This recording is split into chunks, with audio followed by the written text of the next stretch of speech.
Hey guys, welcome to Yuva's Kitchen. Karthigai Deepam இந்த வருஷம் எங்கள் வீட்டில் எப்படி செலிப்ரேட் பண்ணோங்கிறத பற்றி உங்கள் கூட ஷேர் பண்ணிக்கலான்ட்டு இருக்கேன். இந்த கார்த்திகை தீபத்தன்னைக்கு நான் சின்ன சின்ன DIY ஒர்க் எல்லாம் பண்ணியிருந்தேன். அதோட இந்த டெக்கரேஷன் ஐடியா எல்லாமே ரொம்ப சிம்பிளாக தான் இருக்கும். இந்த கார்த்திகை தீபத்தன்னைக்கு நம்ம எப்படி ப்ரிப்பரேஷன்லாம் இருக்கலாம், அதே மாதிரி எப்படி சிம்பிளிஃபைடாக நம்ம ஒர்க்கை முடிக்கலாங்கிறத பற்றி இந்த வீடியோவில் நான் உங்கள் கூட ஷேர் பண்ணிக்கிறேன்.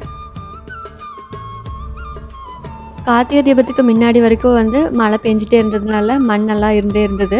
ஸோ அதனால் என்னோடய யூட்டிலிட்டி ஏரியாவை ஃபஸ்ட்டு வாஷ் பண்ணேன். இதுதான் என்னோடய ஃபஸ்ட் டாஸ்க் கூட. இந்த ஏரியா தான் நான் அதிகமாக யூஸ் பண்ணுவேன். என்னோடய பிளான்ட்டை ப்ரொபகேட் பண்ணுறதுக்கு, எக்ஸ்பிரிமெண்ட் பண்ணுறது, இந்த மாதிரி டைப் எல்லாமே நான் இங்கே தான் பண்ணுவேன்.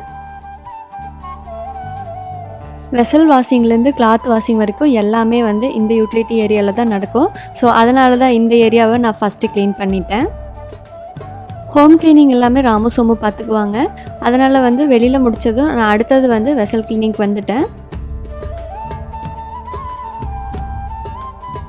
பூஜா சாமான்கள் எப்போவுமே எனக்கு தண்ணியில் கொதிக்க விட்டு க்ளீன் பண்ணுறது பிடிக்காது. ஸோ அதனால் பீதம்பரி யூஸ் பண்ணி நான் வாஷ் பண்ணி எடுத்து வச்சுருக்கேன்.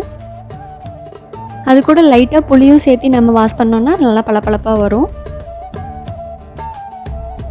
இது என்னோடய டெய்லி ரொட்டீன் கூட சொல்லலாம். ஃபிஷ் டேங்க்கை வாஷ் பண்ணி க்ளீன் பண்ணி எடுத்து வச்சுருவேன். ஸோ டெய்லி மார்னிங் இந்த ஒர்க்கை முடிச்சுட்டு தான் மற்ற ஒர்க்கெல்லாம் பண்ண ஆரம்பிப்பேன்.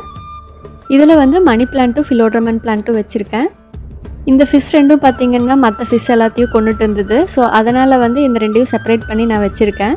பிளான்ட்டை நம்ம தண்ணியில் வளர்த்துறதா இருந்தால் அதோட வேரை ரெகுலராக நம்ம வாஷ் பண்ணி வைக்கணும். ஸோ பிரேக்ஃபாஸ்ட்டுக்கு பார்த்திங்கன்னா பனியாரம் அண்ட் வெங்காய சட்னி செஞ்சுருந்தேன். ஸோ அது சாப்பிட்டதுக்கப்புறமா மற்ற வேலைகள்லாம் நான் ஸ்டார்ட் பண்ணிட்டேன். அப்பம் செய்கிறதுக்கு பார்த்திங்கன்னா பச்சரிசி 1 டம்ளர் அளவுக்கு ஊற வச்சுருக்கேன். என்னோடய ஸ்டோர் ரூமில் பார்த்திங்கன்னா பழைய விளக்கெல்லாம் வச்சுருந்தேன். ஸோ இந்த வருஷம் 2 விளக்கு மட்டும்தான் புதுசாக வாங்கியிருந்தேன். ஸோ பழசையே யூட்டிலைஸ் பண்ணிக்கலாம் அப்படின்னு சொல்லி வந்திருக்கேன்.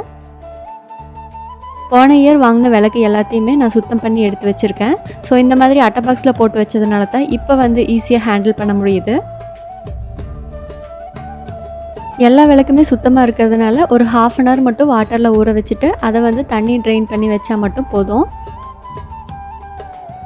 இது போன வருஷம் நான் யூஸ் பண்ண கேண்டில் லைட்ஸ் தான். அதையும் நான் பத்திரமா இந்த மாதிரி பாக்ஸ் போட்டு எடுத்து வச்சுருக்கேன். இதை நான் மோஸ்ட்லி ஷோகேஸில் யூஸ் பண்ணுவேன். அது மட்டும் இல்லாமல் உடன் ஃபர்னிச்சர் அப்புறம் கிளாஸ் ஐட்டம் இந்த மாதிரி இருக்கிற இடத்துல இதை யூஸ் பண்ணிக்கலாம். ஸோ இன்னொரு பாக்ஸ்லேயும் கேண்டில் தான் இருக்குது. அது 2 வருஷத்துக்கு முன்னாடி வாங்கினது. ஸோ எல்லாமே பத்திரமா நான் வச்சுருக்கேன். எல்லா விளக்குகளையுமே ஒரு 1/2 அன் ஹவர் நான் தண்ணியில் ஊற வச்சுருக்கேன். இது இந்த வருஷம் நியூவாக வாங்கினது. ஸோ ஏதாவது ஒரு விளக்கு சாங்கியத்துக்கு வாங்கணும். அதனால் நான் 2 விளக்கு வாங்கியிருக்கேன் இந்த வருஷம். இது 7 திரி போடுற மாதிரி இருக்குது. ஸோ இந்த வருஷம் வாங்கின விளக்கையும் தண்ணியில் ஊற வச்சுக்கலாம். ஸோ ஒவ்வொரு வருஷமும் நம்ம நியூ விளக்கு வாங்காமல் இந்த மாதிரி ஓல்டு விளக்கையே க்ளீன் பண்ணி நம்ம பெட்டியில் போட்டு வச்சிட்டோன்னா வருஷம் இதை நம்ம யூஸ் பண்ணிக்கலாம். ஸோ அமௌண்ட்டும் செலவாகிறது கம்மியாக தான் இருக்கும். ஸோ இந்த வருஷம் நான் 2 விளக்கு மட்டும்தான் வாங்கியிருக்கேன். மீதி 60 விளக்கு போல் என்கிட்டயே இருக்குது.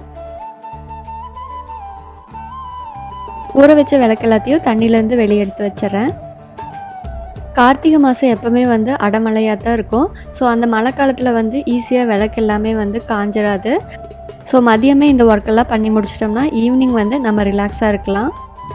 தண்ணியிலேருந்து வெளியே எடுத்து வச்ச விளக்கு எல்லாமே சீக்கிரமாக காயாது. ஸோ அதனால் ஒரு துணியை வச்சு நீங்கள் வைப் பண்ணி எடுத்துருங்க.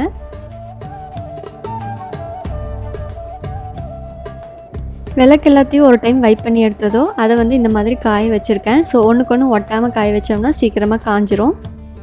இப்போ காயிறப்பவே நம்ம மஞ்சள் குங்குமமும் தடவி வச்சிட்டோம்னா இதோடையே சேர்ந்து இதுவும் காஞ்சிரும். மஞ்சள் குங்குமத்தையும் தனித்தனி பிளேட்டில் எடுத்து வச்சுருக்கேன். மஞ்சள் குங்குமம் வைக்கிறதுக்கு 2க்கும் தனித்தனியாக ஒரு ஸ்டிக்கில் பஞ்சை சுற்றி வச்சிட்டிங்கன்னா ஈஸியாக ஹேண்டில் பண்ணுறதுக்கு வசதியாக இருக்கும். 1-2 விளக்காக இருந்தால் கையிலே வச்சுக்கலாம். பட் 40லேருந்து 60 விளக்குக்கு மேலே வைக்கிறதா இருந்தால் நம்ம கையில் ரெட் கலரும் எல்லோ கலரும் அப்படியே பிடிச்சி நிற்கும். ஸோ இந்த மாதிரி ஸ்டிக்கில் ஒரு பஞ்சை சுற்றிட்டு அதில் எடுத்து வச்சோன்னா கையில் நம்மளுக்கு ரெட் கலரும் சிவப்பு கலரும் ஆகாது. அடுத்து குங்குமத்தையும் இந்த மாதிரி தண்ணியில் கரைச்சிட்டு யூஸ் பண்ணிக்கிறேன். அடுத்த இயர் கார்த்திகை தீபத்துக்கு இந்த மாதிரி நீங்களும் ஸ்டிக்கில் ட்ரை பண்ணி பாருங்கள். ஸோ எவ்வளோ சீக்கிரத்தில் வேலை முடியுதுன்னு உங்களுக்கே தெரியும். ஆஃப்டர்நூன் லஞ்செல்லாம் முடிச்சதுக்கப்புறமா ஈவினிங் போல் கோயிலுக்கு போயிட்டு வந்தேன். ஸோ கோயிலுக்கு போயிட்டு வர வழியிலேயே வந்து வேணுங்கிற திங்ஸ் எல்லாம் வாங்கிட்டு வந்தேன். காலையிலேருந்து ஆஃபீஸ் ஒர்க் மேலே நடந்துட்டு இருந்ததுனால கீழே வந்து லைட்டாக குப்பை இருக்கும். ஸோ அதனால் வந்து நான் ரோபோவை ஆன் பண்ணி விட்டுட்டேன். ஆல்ரெடி நான் திரியெல்லாம் திரித்து வச்சுருந்ததுனால கோவிலேருந்து வந்ததுமே வந்து டக்கு டக்குன்னு என்னால் வேலையை முடிக்க முடிஞ்சிச்சு. திரி வந்து எப்போவுமே இந்த மாதிரி ப்ரிப்பேர்டாக நம்ம திரித்து வச்சிட்டோம்னா ஈஸியாக இருக்கும்.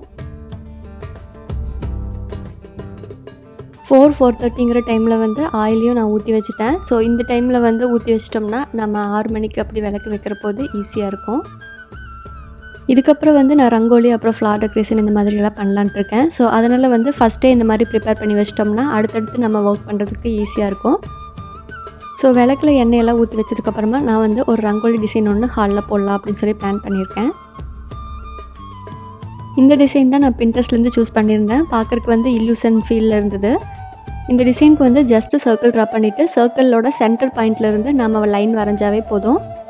இந்த டிசைன் ரொம்ப சிம்பிளாகவும் இருந்தது. அதே மாதிரி வந்து எல்லாருமே ட்ரா பண்ணுற மாதிரி இருந்தது.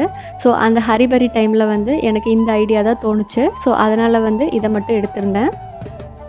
எனக்கு கூட ஹெல்ப்புக்கு வந்து ஆஃபீஸ் ஸ்டாஃபும் வந்திருந்தாங்க. ஸோ அவங்க ஹெல்ப் பண்ணதுனால தான் வந்து குயிக்காக முடிஞ்சிச்சு. நாங்கள் இங்கே 4 கலர் சூஸ் பண்ணிக்கிறதுனால 4ஆல் டிவைடாக இருக்கிற மாதிரி வந்து லைன் போடணும். ஃபஸ்ட்டு சர்க்கிளில் நான் ப்ளூ கலர் ஃபில் பண்ணியிருந்தேன். ஸோ அடுத்த பாக்ஸில் வந்து அல்டர்னேட் பாக்ஸில் நம்ம ப்ளூ கலர் ஃபில் பண்ணுற மாதிரி இருக்கும். ஸோ அப்படி ஃபில் பண்ணோம்னா வந்து இல்லூஷன் எஃபெக்ட் நம்மளுக்கு கிடைக்கும்.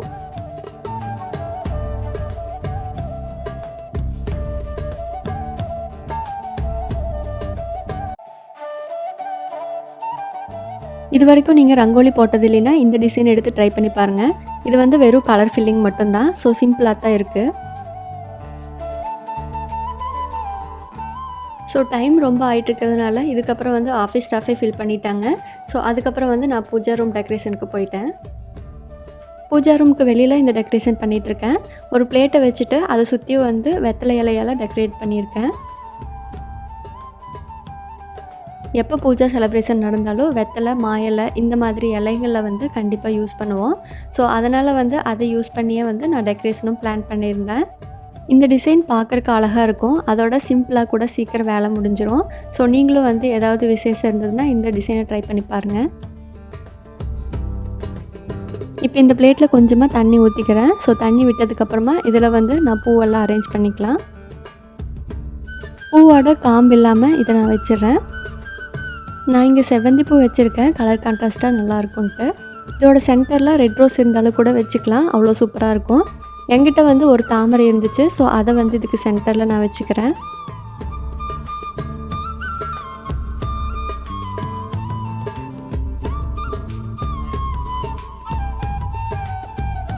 இதுக்கு சைடில் 2 பக்கமும் அரிசி மாவில் சிம்பிளான ஒரு விளக்கு மட்டும் ட்ரா பண்ணிடுறேன். பூஜா ரூமுக்கு முன்னாடி கோலம் போடுறது அரிசி மாவில் தான் போடணும். பூஜா ரூமுக்கு முன்னாடி வந்து 2 குத்து விளக்கு வைக்கிறதுக்காக ரெடி பண்ணிகிட்ருக்கேன்.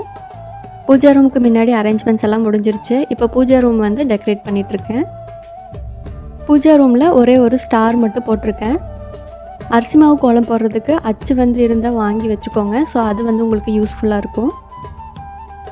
சாமிக்கு பூவெல்லாம் வச்சதுக்கப்புறமா 6 மணிக்கு கரெக்டாக நான் தீபம் ஏற்றியாச்சு.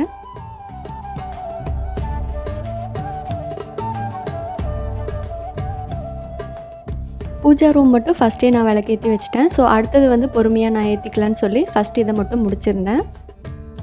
இப்போ ரங்கோலியோட டிசைனும் ஃபினிஷ் ஆகிடுச்சு. ஸோ இதுதான் அந்த டிசைன். டீப்பாயிலையும் சின்னதாக ஒரு டெக்கரேஷன் மட்டும் பண்ணியிருந்தேன்.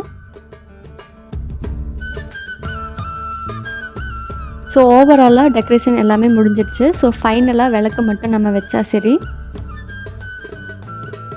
விளக்கு வைக்கிறதுக்கு ஆல்ரெடி இந்த மாதிரி அட்டையெல்லாம் கட் பண்ணி எடுத்து வச்சுருக்கேன்.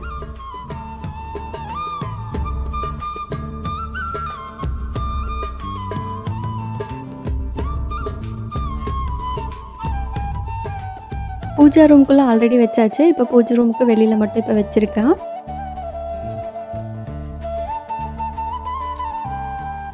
ஹாலு, பெட்ரூமு, டிவி யூனிட்டு, அப்புறம் வந்து டீப்பாய் இந்த மாதிரி எல்லா இடத்துலையுமே வந்து விளக்கு வச்சுருக்கு.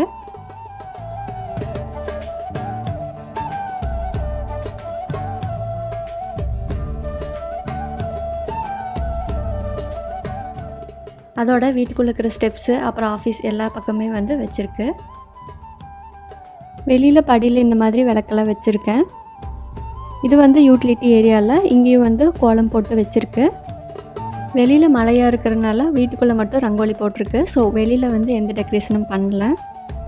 இது வந்து கிச்சன் ரூமில் இருக்கிறது. கார்த்திகை தீபத்தன்னைக்கு நான் பண்ண ஓவரால் டெக்கரேஷன் வியூ வந்து உங்களுக்கு காமிக்கிறேன். ஸோ இதில் வந்து உங்களுக்கு எந்த பார்ட் ரொம்ப பிடிச்சிருக்குன்னு சொல்லி கீழே இருக்கிற கமெண்ட் செக்ஷனில் மறக்காமல் கமெண்ட் பண்ணுங்கள்.